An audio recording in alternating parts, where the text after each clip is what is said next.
একদিন হজরত ওমর রাদিয়াল্লাহু তাআলা আনহুর ছোট ছেলে আব্দুল্লাহ এসে হজরত ওমর রাদিয়াল্লাহু তাআলা আনহুকে বললেন, আব্বাজান, আমি আপনার কাছে একটা নালিশ নিয়ে এসেছি, এই বিচার আপনাকে করতেই হবে। বাবা গো, আমি শুনেছি আপনার ভয়ে নাকি শয়তান পর্যন্ত রাস্তা ছেড়ে দিত। আমি এটাও শুনেছি যে আপনি নাকি বাঘের গালে থাপ্পড় মারতেন। কিন্তু আপনার ছেলেকে কেউ অপমান করবে, এটা আপনি কখনো বরদাস্ত করবেন কি? হজরত ওমর তখন বললেন, আব্দুল্লাহ, কি হয়েছে তোমার? আমার কাছে সবকিছু খুলে বলো। তখন আব্দুল্লাহ বললেন, আব্বাজান, হুসাইন আমাকে গোলামের বাচ্চা গোলাম বলে গালি দিয়েছে।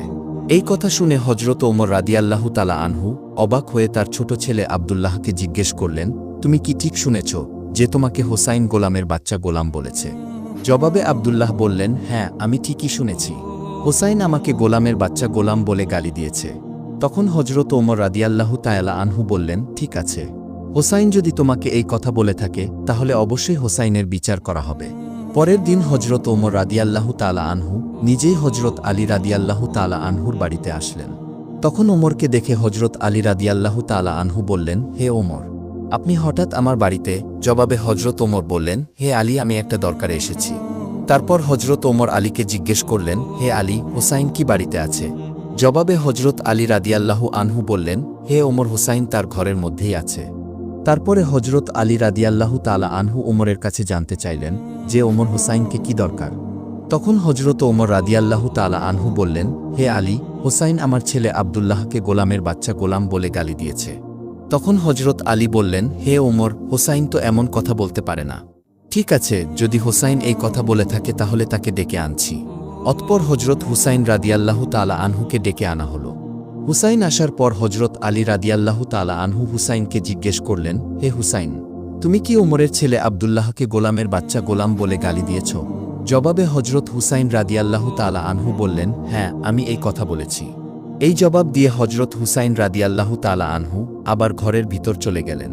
হজরত ওমর রাদিয়াল্লাহু তাআলা আনহু হজরত আলী রাদিয়াল্লাহু তাআলা আনহুকে বললেন, হে আলী, আমি এটার সঠিক বিচার করতে চাই। তখন হজরত আলী রাদিয়াল্লাহু তাআলা আনহু ওমরকে বললেন, এটা তো বাচ্চাদের ব্যাপার, এটা বাদ দিলে কি হয় না? তখন হজরত ওমর বললেন, হে আলী, ব্যাপারটা যদি বাদ দেওয়ার মতো হতো তাহলে আমি নিজেই বাদ দিয়ে দিতাম। হে আলী, আগামী শুক্রবার নামাজের পর মসজিদে নববীতে এই বিচার হবে। আপনি হুসাইনকে নিয়ে আসবেন। এই কথা বলে হজরত ওমর রাদিয়াল্লাহু তাআলা আনহু চলে গেলেন। হজরত ওমর চলে যাওয়ার পরে হজরত আলী রাদিয়াল্লাহু তাআলা আনহু ঘরের ভিতরে প্রবেশ করলেন এবং হুসাইনের ঘরে গিয়ে জিজ্ঞেস করলেন, হে হুসাইন, তুমি ওমরের ছেলে আব্দুল্লাহকে গোলামের বাচ্চা কেন বলেছ? জবাবে হুসাইন রাদিয়াল্লাহু তাআলা আনহু বললেন, আমি যা সত্য তাই বলেছি। তারপরে শুক্রবার দিন মসজিদে নববীর মধ্যে সমস্ত সাহাবীরা এবং মুসল্লিরা জমায়েত হল। সাহাবীদের মধ্যে কেউ কেউ বলাবলি করছিল, আজকে না জানি কি হয়, না জানি ওমর হুসাইনকে কি করে। যে হুসাইনকে দয়াল নবী সাল্লাল্লাহু আলাইহি ওয়াসাল্লাম এত আদর করত এবং বলতো, হে হুসাইন, তুমি আমার, আমি তোমার। তোমাকে যে ভালোবাসবে সে যেন আমি রসুলকেই ভালোবাসল, তোমাকে যে কষ্ট দিবে সে যেন আমি রসুলকে কষ্ট দিল। সেই হুসাইনের কি বিচার জানি ওমর করে। জুমার নামাজ শেষে কিছু সাহাবীরা হজরত ওমরকে অনুরোধ করে বললেন, হে আমিরুল মুমিনিন, আপনি তো জানেন দয়াল নবী সাল্লাল্লাহু আলাইহি ওয়াসাল্লাম হুসাইনকে কতটা ভালোবাসতেন। হুসাইনের বিচারটা বাদ দিলে কি হয় না? তখন ওমর রাদিয়াল্লাহু আনহু সাহাবীদেরকে বললেন, হে সাহাবীরা, তোমরা যা জানো আমিও তা জানি, কিন্তু কাল হাশরের ময়দানে আল্লাহ পাক রাব্বুল আলামিন যদি আমাকে এই বিচারের জন্য তার কাঠগড়ায় দাঁড় করায়, তখন যদি আমি অপরাধী হয়ে যাই, তাহলে সেদিন তোমরা পারবে কি আমাকে রক্ষা করতে? হজরত ওমরের মুখে এমন কথা শুনে সমস্ত সাহাবীরা নিশ্চুপ হয়ে যায়। তারপর বিচার কার্য শুরু হল। হজরত ওমর রাদিয়াল্লাহু আনহু মিম্বরে বসে হজরত হুসাইনকে উদ্দেশ্য করে বলতে লাগলেন, হে হুসাইন, তুমি কেন আমার ছেলেকে গোলামের বাচ্চা গোলাম বলেছ? তখন হজরত হুসাইন রাদিয়াল্লাহু তাআলা আনহু জবাব দিলেন, হে ওমর, বড় কথা বলো না, তুমি কি আমার নানার গোলামি করো নাই? এই কথা শুনে হজরত ওমর রাদিয়াল্লাহু তাআলা আনহু দুটি চোখের পানি ছেড়ে দিলেন। হজরত ওমর হুসাইনকে লক্ষ্য করে বললেন, হে হুসাইন, তুমি যে কথাটা বললে এই কথাটা কি তুমি কোনো কাগজে লিখে দিতে পারবে? হুসাইন রাদিয়াল্লাহু তাআলা আনহু জবাবে বললেন, হ্যাঁ, অবশ্যই লিখে দিতে পারব। তারপর হুসাইন রাদিয়াল্লাহু তাআলা আনহু কাগজে লিখলেন, ওমর আমার নানার গোলামি করেছে বিধায় তার ছেলেকে আমি গোলামের বাচ্চা গোলাম বলেছি। হজরত উমর রাদিয়াল্লাহু তাআলা আনহু কাগজের টুকরাটি হাতে নিয়ে একটা চিৎকার দিয়ে বললেন, হে মসজিদে নববীর মুসল্লিরা ও আমার নবীর আদরের সাহাবীরা, আজ থেকে আমি ওমরের আর কোনো ভয় নেই।